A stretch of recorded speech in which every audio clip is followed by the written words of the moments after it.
Hola, I'm Micah the Magnificent. My channel is kind of about growing on YouTube and being a creator and all this kind of good stuff.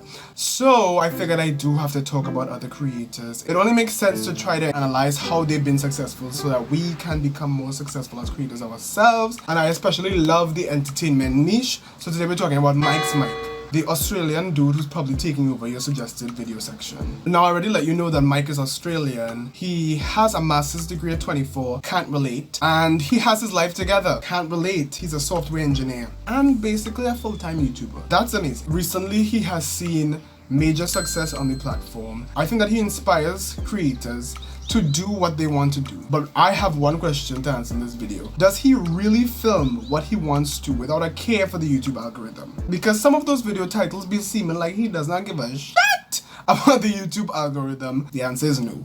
He does take the YouTube algorithm into consideration, and I am going to explain why now. Now, Mike's entire strategy is simple. Create content about popular stan/internet culture, thereby making his content trendy and relevant to his target audience of 16 to 25-year-olds interested in the same stuff that he is interested in.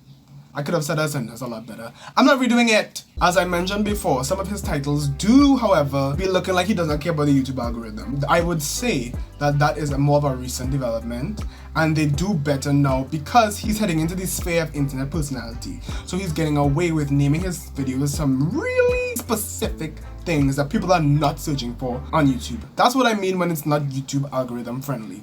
It just means it's not YouTube search friendly, okay? However, because his audience loves him, they're going to watch the video, and the titles are interesting. I never said they weren't interesting. They're interesting. Interesting titles tend to disagree with the YouTube algorithm. YouTube algorithm wants you to name things like how to be popular in 5 minutes. A more interesting title of that would be trying to be popular to prove to my parents that I'm worthy.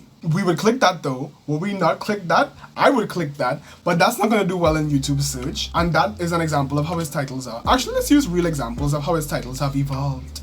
For example, in 2019, he titled the video Tiffany Pollard's Best Moments on Celebrity Big Brother UK. That is literally something somebody would search up. Tiffany Pollard's Best Moments, keyword right there. On Celebrity Brother UK, very specific, a very specific keyword right there because it's long as fudge. Another example, I tried drawing the plot of Riverdale Season 3. The keywords being Riverdale Season 3. And Riverdale Season 3 was trending for a while because it was just so not good, according to the people on YouTube. Riverdale Season 3 was so bad according to Stan YouTube, Stan Twitter. And that is what he capitalized off of. So that was the keyword in that title. And that was in 2019. Now, a few weeks ago in 2020, here's how his titles changed. I'm 24 years old, naming random animals off the internet. Nobody is searching that. Nobody is searching naming random animals off the internet. Nobody. That's not a keyword. That's not a thing. Okay? But he can get away with it. Why?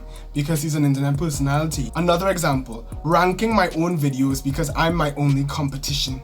That literally says exactly what I'm saying. Like, nobody's looking up ranking my own videos because I'm my only competition. But it's an interesting title, so when it's recommended to you, you will watch it. It doesn't get any more internet personality than that. I just want to give you some lessons that you can learn from Mike's Mike, because I think that whenever you grow a YouTube audience, you're going to inspire them to create content like you, but I need you all to know that you cannot make content like him just yet. You have to analyze it, and you have to realize that even he had to care about the YouTube algorithm at some point, and he still does. He just cares about it less. I see him as similar to Antonio Garza, Emma Chamberlain, Joanna Cedia, in terms of how he would inspire new content creators in that way. But you, as a new YouTuber with a small audience, you have to approach it differently. You can't make videos like what you're seeing from him now.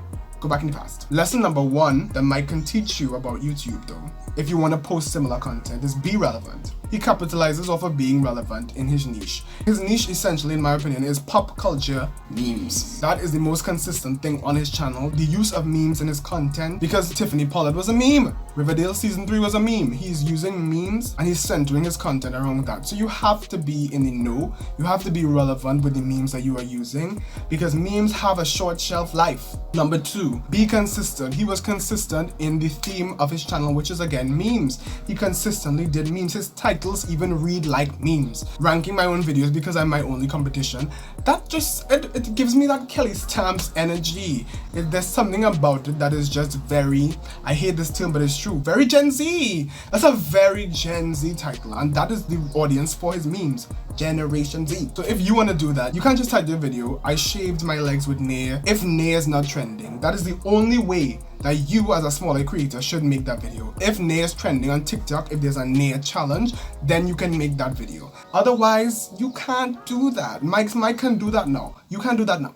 Something else that I would like to point out, if you want to make content similar to Mike's Mike, you have to step up your thumbnail game, honey. His thumbnails are really good. And they're not overly complicated, so they're easy in my opinion to do on a consistent basis. They're not too difficult, but they are impressive enough to get me to click on them. And it's the combination of his zany, quirky titles and his very good thumbnail that makes you click on the video, that makes people interested in the content that he has to create. His thumbnails and his titles are just perfect for suggested videos. Perfect. My final piece of advice for you, if you want to make content similar to Mike's Mike and have a similar audience to him, is to find creative ways to disguise your keyword. Again, let's go back to the example of I tried drawing the plot of Riverdale season 3. The keyword is Riverdale season 3, but he found a creative way to disguise it. And then the thumbnail was so good. It was literally a confusing hot mess, which some could say was the plot of Riverdale season 3 and 4. Find a way to insert your keywords in your quirky video titles. Like, yes, you want to be quirky, but make sure your quirky term is relevant and that you insert it in a smart way. Because keywords will be a make or break factor for you in the beginning of your YouTube career. Also, bonus tip, be funny. That's it though. Let me know if you got any value from this video in the comment section down below. Let me know which other YouTubers would you like me to do a kind of case study of to find their strengths to help you all on YouTube. Let me know if I should buy an AC unit, because what the fuck is all this sweating? I hate it. Mike's Mike, keep doing you. You are literally slaying right now. And I think that that's really cool, because I think that you took a more difficult route, honestly. Entertaining content has its own challenges because it's really competitive and keywords are not always the best in that area. So we stand. If you're a YouTuber and you're trying to grow on YouTube, I have this playlist here for you to get started, to ask yourself the important questions to grow on this platform. Okay? I'll see you in that upload. Thank you so much. This has been Micah the Magnificent. Bye.